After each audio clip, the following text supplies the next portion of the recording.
하나님 말씀은 사도행전 2장 19절로 23절의 말씀입니다. 사도행전 2장 19절에서 23절입니다.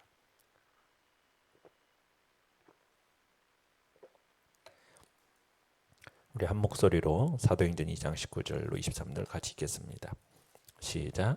헤롯이 죽은 후에 주의 사자가 애굽에서 요셉에게 현몽하여 이르되 일어나 아기와 그 어머니를 데리고 이스라엘 땅으로 들어가. 아기의 목숨을 찾던 자들이 죽었느니라 하시니 요셉이 일어나 아기와 그의 어머니를 데리고 이스라엘 땅으로 들어가니라. 그러나 아켈라오가 그의 아버지 헤롯을 이어 유대의 임금됨을 듣고 거기로 가기를 무서워하더니 꿈에 지시하심을 받아 갈릴리 지방으로 떠나가 나사렛이란 동네에 가서 사니 이는 선지자로 하신 말씀에 나사렛 사람이라 칭하리라 하심을 이루려 함이러라. 아멘. 오늘 말씀의 제목은 가장 탁월한 안내자라는 제목으로 말씀을 나눕니다. 어제 말씀에서 헤롯은 베들레헴에서 유아들을 끔찍하게 살해를 명하고 많은 영아들이 죽는 일들이 일어나게 되었습니다. 그리고 나서 헤롯은 고통스럽고 치명적인 질병으로 죽게 됩니다.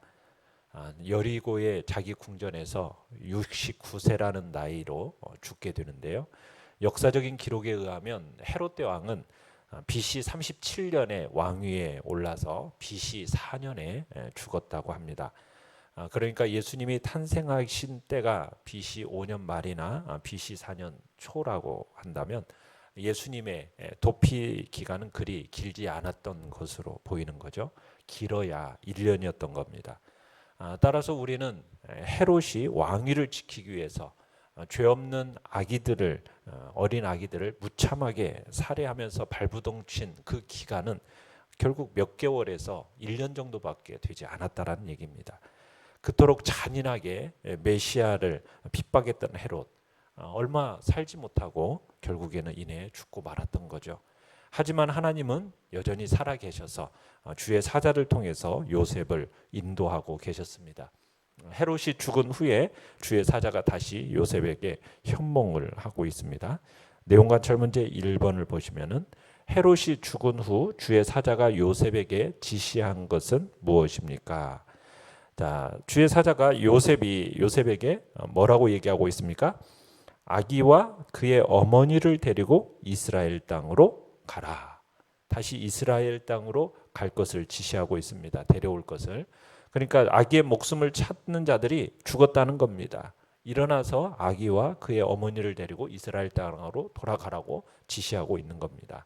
그러니까 애굽의 피신해 있던 지금 요셉의 가족들이 그 명령에 순종해서 이스라엘 땅으로 돌아오게 됩니다. 내용관찰 문제 2번입니다. 자, 요셉이 원래 정착하려 했던 곳은 어디입니까? 자, 22절에 보시면은 아켈라오가 그의 아버지 헤롯을 이어 유대의 임금됨을 듣고 거기로 가기를 무서워했다. 그러니까 어디로 가려고 했다는 이야기입니까? 거기라는 것은 유대입니다. 그러니까 유대 베들레헴 지역에 요셉이 원래는 정착하려고 했다는 이야기죠. 자, 연구와 묵상 문제 3번입니다. 자, 요셉이 최종 목적지를 갈릴리 지역의 나사렛으로 정한 이유는 무엇입니까? 헤롯이 죽고 나서 그의 자리에 지금 누가 앉았습니까? 헤롯 못지않게 포악하기로 소문난 아켈라오가 지금 유대 지역의 통치자가 되었기 때문입니다. 헤롯 대왕이 죽은 후에 이 팔레스타인 지역은 그의 세 아들에 의해서 분할 통치가 되었습니다. 원래 요셉이 거주했던 나사렛, 이 갈릴리 지역은 헤롯 안디바라는 사람에 의해서 관할 통치가 되어졌었는데 요셉이 베들레헴으로 가지 않고 나사렛으로 온 것은 이 당시 유대 땅을 다스리던 사람이 아켈라오인데 이 아켈라오는 그의 아버지 헤롯 못지않게 잔인하고 포악한 성품을 지닌 인물이었던 겁니다. 그래서 이 아버지가 죽은 후에 이 아켈라오가 군대와 기병대를 보내가지고 유월절 날에 성전에 난입을 합니다. 그래서 3,000명의 순례자들을 죽이는 일이 있었던 거예요.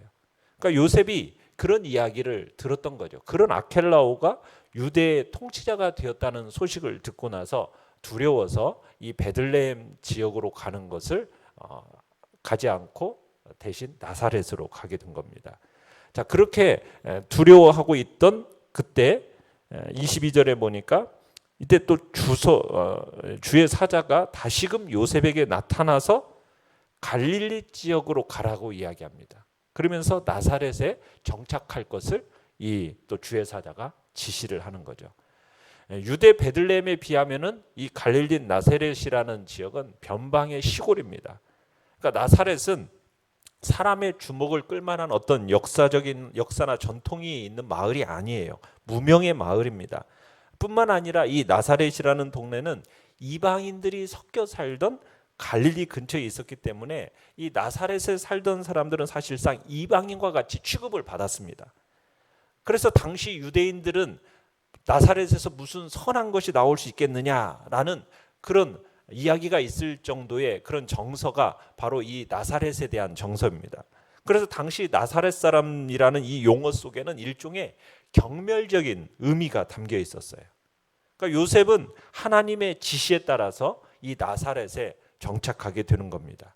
그러니까 참 기적적으로 보호받고 인도되었던 예수가 이제 나사렛에서 자라고 나사렛 사람이라 불리어지게 되는 거죠. 예수님께서 갈릴리 지역에 거주하게 이렇게 되신 것은 하나님의 뜻을 따라서 이루어진 뜻깊은 일이었습니다. 어떻게 보면 이스라엘의 최북단의 위치에서 어떻게 보면 하나님의 심판이 선고될 때마다 맨 먼저 가장 자주 침략군에 의해서 짓밟히던 지역이 이 지역이에요. 그래서 이사야 선지자가 이렇게 예언을 했습니다. 전에 고통하던 자에게는 흑암이 없으리로다. 옛적에는 여호와께서 스불론 땅과 납달리 땅으로 멸시를 당케 하셨더니 후에는 해변길과 요단 저편 이방의 갈릴리를 영화롭게 하셨느니라. 흑암에 행하던 백성이 큰 빛을 보고 사망의 그늘질 땅에 거하던 자에게 빛이 비치도다. 무슨 말입니까? 하나님의 심판을 가장 혹독하게 겪은 그곳에서 생명과 구원의 빛이 비치리라 하셨더니 이 예언이 바로 누구를 통해서 이루어진 겁니까? 예수님이 그곳에 거주하게 되심으로 말미암아 그곳에서부터 복음이 전함으로 성취된 겁니다. 그래서 당분간 예수님께서는 이곳 나사렛에서 사시면서 장차 이스라엘을 구원할 메시아로서 이스라엘에게 나타나게 될 날을 기다리게 되신 거죠. 예수님이 이 나사렛에서 몇 년을 사셨습니까? 30년을 사셨어요. 30년. 그러니까 여기에서 어린 시절에서 소년 시절, 소년 시절에서 청년 시절, 청년 시절에서 장년 시절. 그러니까 예수님이 그곳에서 성장하신 겁니다. 그곳이 바로 나사렛이에요. 30년 동안을 예수님이 어떻게 보내셨는지에 대해서는 성경이 침묵하고 있기 때문에 우리가 거의 모릅니다. 그러나 성경에서 예수님이 마리아와 요셉에게 복종하는 삶을 사셨다라고 성경이 기록하고 있기 때문에 이 부모에게 순종하며 받드는 그런 삶을 사셨을 것으로 우리는 보고 있습니다. 아마 지상에서 있었던 예수님의 참으로 생애는 6분의 5, 그의 인생의 공생애가 3년 기간이니까 30년이라는 세월, 6분의 5라는 기간 동안은 참 가난한 자들과 함께 숨어서 보내셨던 걸로 우리가 알고 있는 거죠. 참 겸손한 인생을 사신 겁니다. 세상은 그렇지 않잖아요. 세상은 참으로 왜 참 수도로 몰려들지 않습니까? 사람들이 서울로 우리나라도 그렇게 몰려들잖아요. 그리고 위대한 것들을 추구하는데 여념이 없지 않습니까? 참 사람들이 세상이 위대하다면서 추구하는 권력이나 명예, 사회적 지위 이런 것들을 생각하는데 그것이 그만큼 우리 주님의 인생을 볼 때 그만큼 그것이 중요하다는 것이 아니라는 거죠. 우리의 마음에 어떻게 보면 탐욕과 참으로 세속과 거만과 육신적인 정욕에 빠지게 하는 것이 큰 죄인 거지, 가난하고 참으로 어떻게 보면은 인생에 있어서 사람들 앞에 드러나지 않는 이것이 죄는 아니거든요. 우리가 하나님의 면전에 있을 때 우리가 어디에 사는가, 이건 그렇게 그다지 크게 중요한 게 아닙니다. 중요한 건 뭐겠습니까? 죽을 때 우리가 어디로 가느냐가 중요한 거죠. 그죠? 우리가 죽을 때 천국으로 가는 거, 이게 가장 중요한 거예요. 이것을 염두에 두고 우리는 살아야 되는 거죠. 초대 그리스도인들은 유대인들에 의해서 나사렛 이단 이렇게 불렸습니다. 그들은 예수의 제자가 된다라는 것을 경멸했어요. 그렇게 초대 그리스도인들은 그런 경멸을 받으면서 살았습니다. 예수님의 제자들을 가리켜서 그리스도인이라고 불리지 않았습니까? 그러니까 이 그리스도인이라는 이름을 갖는 것은 그 당시에 경멸의 표시로 간주가 되었습니다. 그러니까 2세기 초에 예수 그리스도를 믿는다고 기소된 사람들은 로마 이 관리들에 의해서 그리스도인인가? 이 질문을 받았어요. 너희는 그리스도인인가? 그 이름을 인정하면 어떻게 됐죠? 죽임을 당했어요.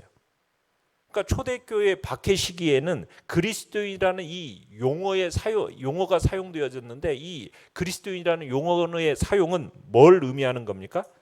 경멸의 표지이면서 박해의 대상이 되었다는 얘기입니다. 오늘날 그리스도인이다라고 우리가 세상 가운데 드러내면은 우리 어떻게 취급을 받습니까? 우리는 그래도 참으로 세상으로부터 비교적 편하게 그리스도인이라는 이름을 가질 수 있게 되었어요. 그렇지만 그것이 오늘날 이 시대 속에서도 사람들로부터 그리스도인이라는 이름이 영예가 되기도 하지만 때로는 고통이나 조롱이 되기도 하지 않습니까? 그러니까 예수님을 쫓는다라는 것은 우리가 예수님처럼 된다라는 것을 의미하는 거예요. 만약 우리가 예수님처럼 된다라면 그것은 긍정적인 연관, 부정적인 연관, 이것이 있는 그의 이름도 함께 짊어진다라는 것을 우리가 생각할 필요가 있는 겁니다. 참 예수님의 생애는 참 겸손한, 가장 무명의 지역에서 선한 것이 나올 거라고 전혀 기대하지 않는 그런 곳에서 예수님은 그의 생애에 참으로 거의 대부분을 보내셨다, 우리는 보게 되는 겁니다. 느낀 점 4번입니다. 주의 사자가 연거푸 나타나 요셉이 정착할 곳을 세밀하게 안내하는 것을 볼 때 무엇을 느낍니까? 자, 예수님은 세상을 구원하기 위해서 이 세상에 오셨습니다. 그렇지만 처음부터 위협을 받았어요. 하지만 이 세상의 위협적인 모든 세력들 가운데서도 하나님의 보호하시고 인도하시는 세력이 아기 예수와 그의 가족들의 생명 속에서 역사하고 있음을 우리가 볼 수 있습니다. 이걸 볼 때 우리도 어떤 두려운 상황 가운데서도 하나님이 우리를 보호하시고 평안과 생명의 길로 인도하신다, 우리는 이것을 생각할 수 있고 그걸 느끼며 우리는 어떤 상황 속에도 평안을 누릴 수 있음을 고백하게 되는 겁니다. 우리는 내 안에 역사하시는 성령님, 또 객관적으로 우리에게 허락하신 이 성경 말씀, 이걸 근거로 해서 우리의 삶을 인도받도록 하나님께서 우리를 이끄십니다. 우리는 내 안에 계신 성령님과 객관적으로 우리에게 주신 이 하나님의 말씀, 성경을 근거로 해서 하나님으로부터 우리의 삶을 인도받는 삶을 살아가야 되는 겁니다. 영적으로 민감하게 분별하고 반응하도록 우리는 기도해야 될 것입니다. 그러면서 우리가 또 여기서 볼 수 있는 건 뭐냐면, 하나님은 당신의 뜻을 이루심에 있어서 결코 서두르지 않는 분이라는 것을 우리가 또한 보게 됩니다. 어떻게 보면 이 아켈라오라는 사람, 눈에 가시 같은 존재 아닙니까? 이 사람을 하나님이 그냥 당장 쳐 죽이셔서 그냥 모든 문제를 일거에 해결해버리고 그냥 자신의 구원의 역사를 이루어가도 참으로 우리는 그러기를 기대할 수 있잖아요. 근데 하나님은 우리 같은 인간적인 방법을 동원하지 않으십니다. 그를 겸손하게 갈릴리로 떠나 보내시는 거예요. 그러면서 미리 선지자로 이렇게 말씀하신 당신의 예언을 이루어 가시는 것을 보게 됩니다. 우리는 항상 어떤 목표를 딱 정하고 나면은 그걸 당장 이루고 싶어 하는, 그래서 안달할 때가 참 많습니다. 그래서 때문에 늘 시작부터 서두르고요. 또 이를 위해서 이웃은 물론 심지어 하나님을 향해서도 지금 당장 이루어 달라고 막 재촉하는 경향이 우리 인간의 모습 속에 있습니다. 그리고는 장애물이 있으면 어떻게 해요? 당장 제거하려고 하죠. 또 지름길이 있으면 그 지름길로 앞뒤 안 보고 막 달려가려고 합니다. 그러면서도 막상 시간이 흘러가면 참 또 쉽게 게을러지는 존재가 우리 인간이에요. 그러나 하나님은 당신의 뜻을 이루심에 있어서 서두르지 않습니다. 그러면서도 결코 더디게 하거나 멈추지 않으세요. 그러면서 모든 당신의 뜻을 이루어 가시는 분이 하나님이십니다. 우리가 이런 하나님을 통해서 때로는 하나님의 뜻을 생각하면서 참을 줄도 알아야 되는 거고요. 때로는 하나님의 때를 기다릴 줄도 알고 인내할 줄도 알아야 되는 겁니다. 어떤 그런 유연한 자세, 이것을 우리는 배워야 되는 거죠. 하나님의 뜻을 이루되 서두르지 않고, 그러면서도 우리가 맡은 바 본분을 다 감당하면서, 그러면서 마침내 맡은 사명을 모두 감당해 나가는 그런 성숙하고 의연한 자세를 우리 모두가 가지기를 간절히 바랍니다. 결단과 적용 5번입니다. 두려운 상황 속에서도 하나님이 나를 평안과 생명의 길로 이끄심을 확신합니까? 지금 내 삶 속에 주님의 인도를 받아야 할 영역을 올려드리며 영적으로 민감하게 분별하고 반응할 수 있도록 기도합시다. 아멘. 오늘의 기도 같이 읽겠습니다. 시작. 성령보다 더 세밀한 안내자가 없고 말씀보다 더 확실한 지침서가 없음을 인정하게 하소서. 아멘. 말씀을 생각하면서 기도하시고요. 연약한 우리의 지체들을 위해서 기도해 주시며 이 코로나 사태 속에서 하나님의 긍휼하심을 또 구하시고 성령 강림 기념주의를 맞이하면서 성령의 충만함이 우리 개인과 가정과 교회 안에 나타날 수 있게 달라고 주여 우리 세 번 부르짖며 나아가